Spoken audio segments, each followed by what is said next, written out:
안녕하세요. 오늘은 카렌이라는 분이 페이스북에 공유해 주신 남편 벤의 이야기를 좀 더 깊이 들여다볼까 합니다. 네, 안녕하세요. 벤은 사기 췌장암이라는 정말 힘든 진단을 받았는데 놀랍게도 지금은 아주 좋은 상태라고 하거든요. 네, 맞아요. 정말 축하할 일이죠. 특히 비슷한 어려움을 겪고 계신 분들께는 이 이야기가 큰 희망이 될 수도 있을 것 같아요. 그 과정을 한번 따라가 보죠. 네. 오늘 살펴볼 자료는 표준 암 치료와 함께 스스로 찾은 보조요법, 그리고 생활 습관까지 바꾼 통합적 접근의 실제 사례라고 할 수 있겠습니다. 통합적 접근요? 네, 단순히 결과만 보는 게 아니라 벤과 카렌이 어떤 과정을 거쳤는지, 또 여기서 우리가 뭘 생각해 볼 수 있을지 그런 걸 좀 탐구해 보는 시간이 될 것 같습니다. 좋습니다. 그럼 먼저 벤의 진단 상황부터 좀 짚어볼까요? 2021년 55세에 사기 췌장 선암 진단을 받았다고요? 네, 맞습니다. 그땐 이미 간에도 여러 군데 암이 퍼져 있었다고 해요. 아, 간전이까지? 그러면 예후가 상당히 안 좋았겠네요? 그렇죠.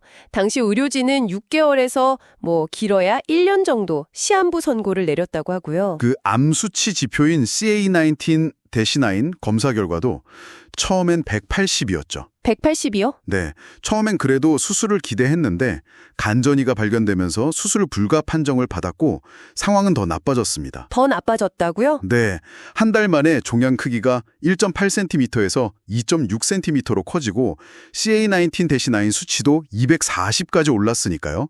정말 모든 희망이 사라진 것처럼 느껴졌을 법한 그런 순간이었죠. 와, 정말 암담했겠네요.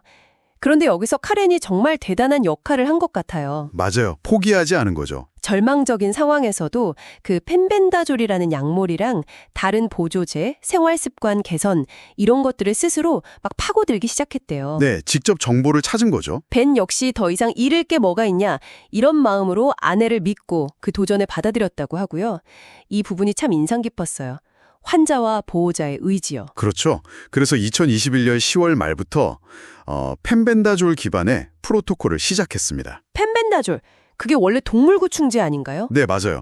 원래는 동물용 구충제인데 일부 암 환자들 사이에서 항암 효과가 있다는 이야기가 나오면서 좀 주목받기 시작한 약물이죠. 아하. 여기에 몇 가지 보충제를 더하고 또 음식 알러지 검사, 그 IgA, IgG 검사 결과를 바탕으로 해서요. 유제품, 계란, 글루텐, 붉은 고기, 설탕 이런 것들을 철저히 배제하는 식단 관리까지 병행한 겁니다. 와, 정말 철저했네요. 식단까지. 네, 그리고 그 다음에 2022년 1월부터 표준 암 치료도 시작했어요. 아, 표준 치료도 같이 한 거군요. 네, 젬시타빙하고 아브락산이라는 두 가지 약물을 병용하는 요법, 젬아브락산이라고 하죠. 이걸 시작했고요.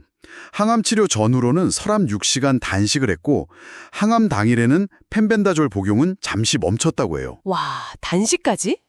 정말 여러 가지 노력을 동시에 했네요. 네, 정말 그렇죠. 그런데 바로 이 지점에서 놀라운 변화들이 나타나기 시작합니다. 어떤 변화요? 2022년 2월의 페트스캔, 그러니까 양전자 단층 촬영 검사에서 암 활동이 탐지되지 않았다는 결과가 나왔어요. 네, 암 활동이 탐지가 안 됐다고요? 네, 물론 이 검사 하나만으로 단정하긴 어렵지만 그 다음 달 3월에 MRI랑 CT 검사 있잖아요. 네, 자기공명 영상이랑 컴퓨터 단층 촬영. 거기서 간에 있던 병변들이 사라지고 췌장 종양도 눈에 띄게 작아진 게 확인된 거죠. 네네, 세상에. 담당 의사조차 간 병변에 무슨 일이 있었는지 모르겠다면서 놀랐다고 하니까 정말 극적인 호전이라고 할 수 있습니다. 와, 진짜 믿기 힘든 결과네요. 그래서 수술도 가능해진 건가요? 맞습니다. 덕분에 불가능할 것 같았던 수술 기회가 찾아왔어요. 2022년 6월에 벤은 휘플 수술이라고 하는 큰 수술을 받게 됩니다. 귀풀 수술이요? 그게 췌장 머리 쪽을 절제하는 거죠? 네, 맞아요. 수술은 성공적이었고 함께 제거한 림프절이 27개였는데 그중 단 3개에서만 아주 미세한 암세포 흔적이 발견되었다고 해요. 아, 그럼 거의 다 깨끗했다는 거네요? 그렇죠. 상당히 좋은 결과죠. 이후에 보조 항암 치료로 폴피리녹스라는 다른 복합 항암 요법을 시작하긴 했어요. 네. 근데 CA199 수치가 계속 5 미만, 그러니까 아주 낮은 수준으로 안정적으로 유지가 되니까 이것도 조기에 중단했습니다. 아, 수치가 안정적이어서 항암을 일찍 끝냈군요. 네. 그리고 2022년 11월부터 지금까지는 유지요법으로 펜벤다졸 프로토콜을 계속 따르고 있고요. 최근에는 이버맥틴, 아이버맥틴이라는 약물도 추가했다고 하더라고요. 식단 관리도 꾸준히 하고 있고요. 이버맥틴이요? 그것도 원래 구충제 계열 아닌가요? 네, 맞아요. 그것도 원래 기생충 치료제인데 항암 효과에 대한 연구나 이야기가 나오고 있는 약물 중 하나죠. 그렇군요. 그래서 지금 벤의 상태는 어떤가요? 매달 측정하는 CA199 수치는 계속 5 미만을 유지하고 있고요. 와, 4개월마다 CT 검사를 받는데 결과가 계속 암 없음, NED, No Evidence of Disease 상태라고 합니다. 암 없음 상태요? NED. 네, 가장 최근 그러니까 올해 2025년 4월 검사에서도 변함없이 좋은 결과를 확인했다고 하니까요. 초기 진단이랑 비교하면 정말 이건 뭐 기적 같은 상황이죠. 진심으로 축하할 일입니다. 네, 정말 듣는 저도 너무 기쁘네요. 카렌은 자신들의 경험을 통해서 그 표준 치료란 스스로 연구해서 적용한 보조 요법들이 시너지 효과를 냈다고 믿고 있더라고요. 네, 그렇게 생각할 수 있죠. 근데 의사들은 벤의 회복에 놀라워하면서도 이들이 병행한 다른 요법들에 대해서는 잘 몰랐다고 하고요. 여기서 뭔가 환자 스스로 정보를 찾는 시민과학자의 역할 같은 게 보이는 것 같아요. 맞습니다. 카렌도 그런 점을 강조하죠.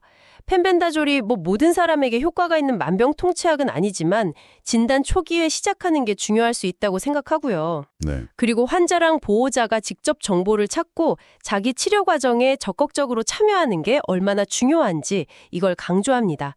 페이스북 댓글에서도 제이미, 제니퍼, 미라 같은 분들이 비슷한 통합적 접근을 시도하면서 긍정적인 경험을 나눈 이야기가 있었어요. 아, 비슷한 사례들이 또 있었군요. 네, 물론 카렌 스스로도 자신들이 의학 전문가는 아니라는 점은 분명히 하고 있습니다. 그렇죠. 그건 중요하죠. 벤의 이야기는 정말 췌장암이라는 그 힘든 진단 속에서도 희망을 찾을 수 있다는 걸 보여주는 아주 강력한 사례인 것 같습니다. 네, 그렇습니다. 표준 치료를 충실히 받으면서도 스스로 정보를 탐색하고 선택한 길을 걸어간 그들의 노력이 이런 놀라운 결과를 가져온 거니까요. 물론 이건 벤 한 사람의 경험이고 모든 사람에게 똑같이 적용될 수는 없다는 점은 꼭 기억해야 합니다. 카렌도 그 점을 분명히 하고 있고요. 네, 맞아요. 일반화를 수는 없겠죠. 하지만 이 이야기는 여러분이 어떤 건강 문제에 직면했을 때 그냥 주어진 정보에만 의존하기보다는 좀 더 깊이 탐구하고 가능한 모든 선택지를 능동적으로 고려해 볼 수 있다는 그런 용기를 줄 수 있을 겁니다. 네. 여러분은 이 이야기에서 어떤 영감을 얻으셨나요? 스스로에게 한번 질문을 던져보는 것도 좋지 않을까 생각합니다.